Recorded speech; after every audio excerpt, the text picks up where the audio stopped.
Please step forward. Thank you.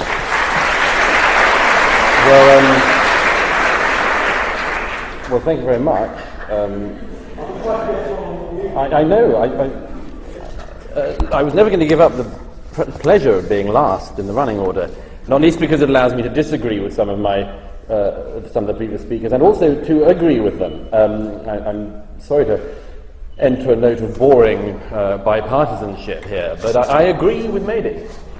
It is perfectly true that democracies and democratic governments can be, and in most cases are at some point, dishonest, and yes, they can be corrupt. This is true. Democracy is a deeply flawed system. It isn't at all perfect. It's not perfect any more than the world is perfect. It is, as Churchill said, the worst system going apart from all of the others. And I think we have to be aware, very aware in this discussion, of the difference between open societies, democracies, in which evils can come to the fore, and do, and those systems in which they never do, and cannot. Are there flaws in our governments? Of course. Flaws in our systems? Of course. But, by and large, a democracy like Britain, a democracy like America, has a lot of checks and balances along the way. Different departments, different officials, different parties coming to power, elections every few years, elections which have just thrown out the government that Mehdi was critical of over Iraq, and I suspect will soon throw out the current government here, making your biography a biography possibly terrifyingly of the Prime Minister. All of these things are true, but who knows what we should know? Who decides? Well, leakers and people like Mr. Assange, and let's just be clear tonight, after all, we have Mr. Assange on the panel, so it is likely we're going to be talking about Wikileaks and leaning in that direction in this debate, decide they know what you should know. They can tell you. But do they know, ladies and gentlemen, what they're doing? It's very, very easy indeed. I'm a journalist, so I spend a lot of my time doing it, and it is very easy to criticize government when it goes wrong. It's also enjoyable.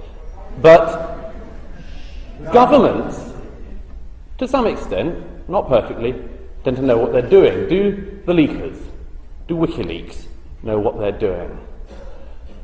My own personal feeling is this, that when you unleash thousands and thousands of documents that were never meant for the public eye, were never meant for your opponent's eyes, were never meant for foreign intelligence agencies' eyes, you introduce an element of chaos.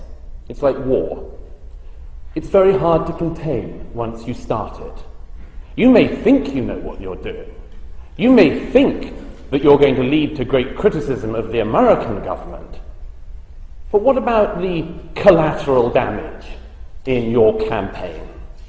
Are you sure you know what you're doing when you release secret documents relaying secret conversations between, say, the fragile government of the Yemen or Jordan, or a conversation with the King of Saudi Arabia saying that he hopes the Israelis do bomb Iran?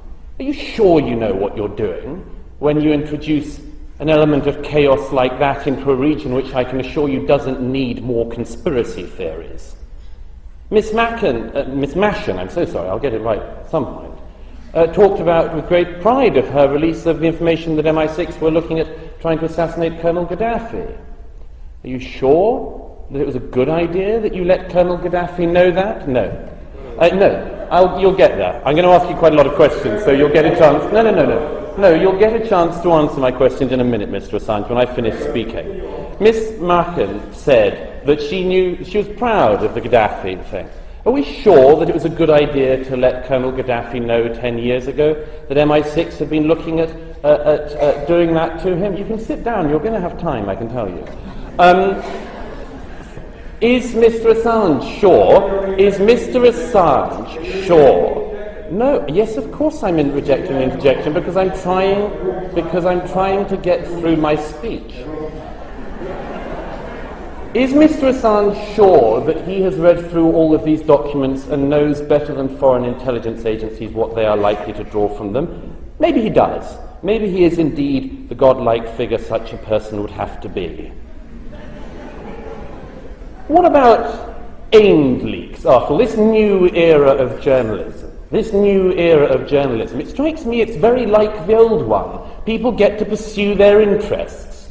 If they hate America, they can release a whole load of stuff that they want to make America look bad in the world. If, like Al Jazeera, you're implacably hostile to the state of Israel, you can release information which you think, no, you'll get your time to.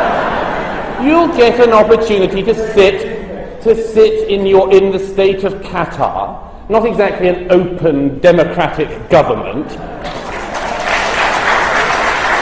and release as many papers as you can that you think will show the state of Israel in a bad light, very much like the old journalism, very much like it.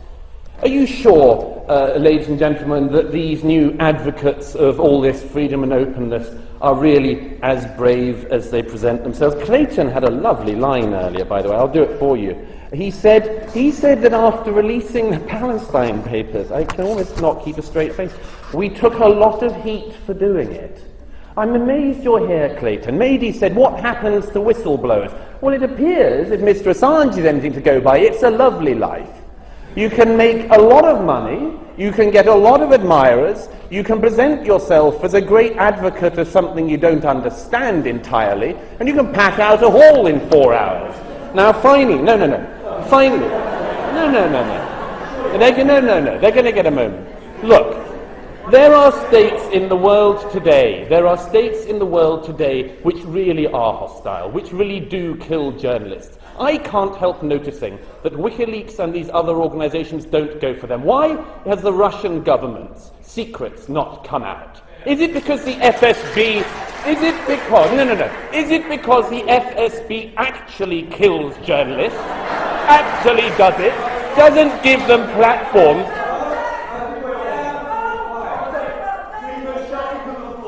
Point of information. Now this is Executive Julian Assange. I have had colleagues in Kenya involved with us in exposing some 500 extrajudicial assassinations in that country in the last 3 years, who themselves have been assassinated. So I would ask you to please do your research before making comments like that. Well, Mr. Simon, you don't seem to be that bothered.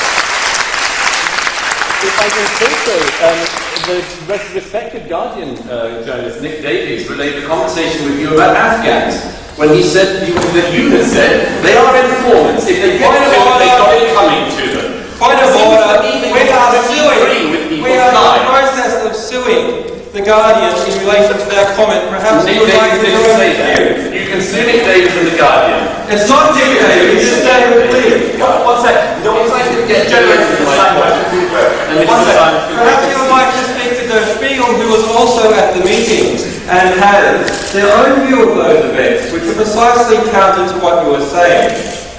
Should allow this to be open by using libel laws through newspapers?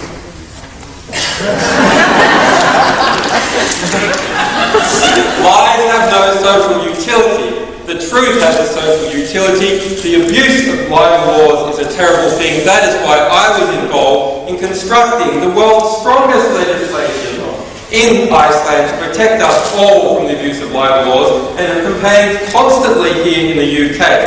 But actual lies by powerful organisations that abuse the size of their megaphone in an industry must have a recourse. And that recourse is in the courts and the court of public opinion. Thank you very much. Can I continue?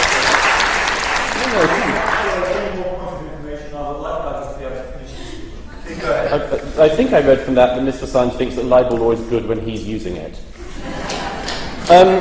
As I said, I very much look forward to Wikileaks revealing the full extent of the Russian Secret Service's killing of journalists. It doesn't seem to me right that at a meeting organised by a journalists' club we don't raise this fact. The fact is that the CIA doesn't hunt down and kill its critics.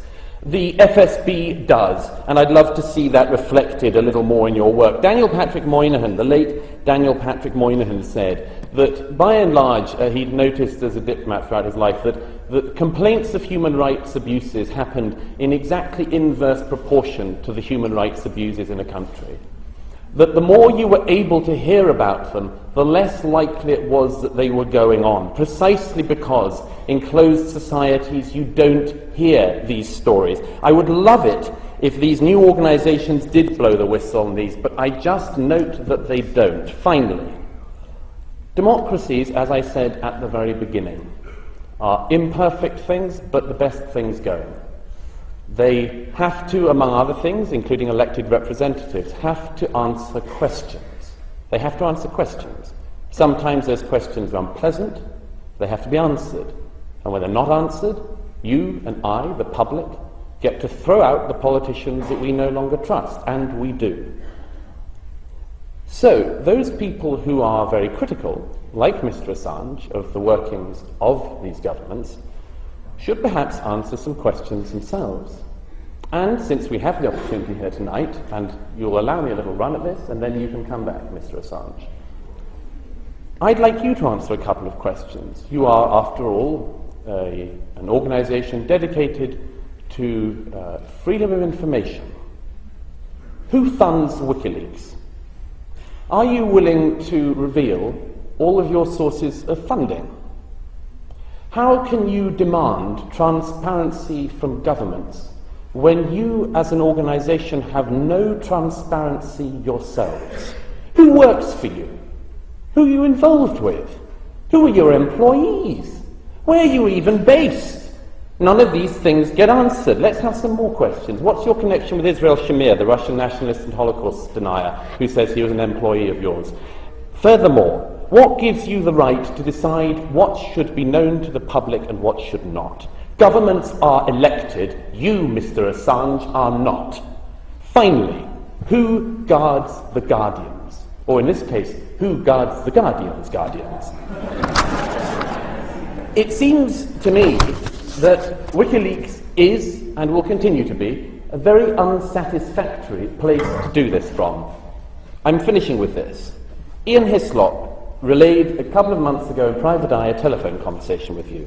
He said that in the course of that telephone conversation, you said that there was a conspiracy led by Guardian journalists against you, which included David Lee, the editor Alan Rusbridger, and John Kampfner from Index on Censorship, all of whom you said are, quote, Jewish. And then when you realised that Mr. Rusbridger is not Jewish, you said, well, sort of Jewish.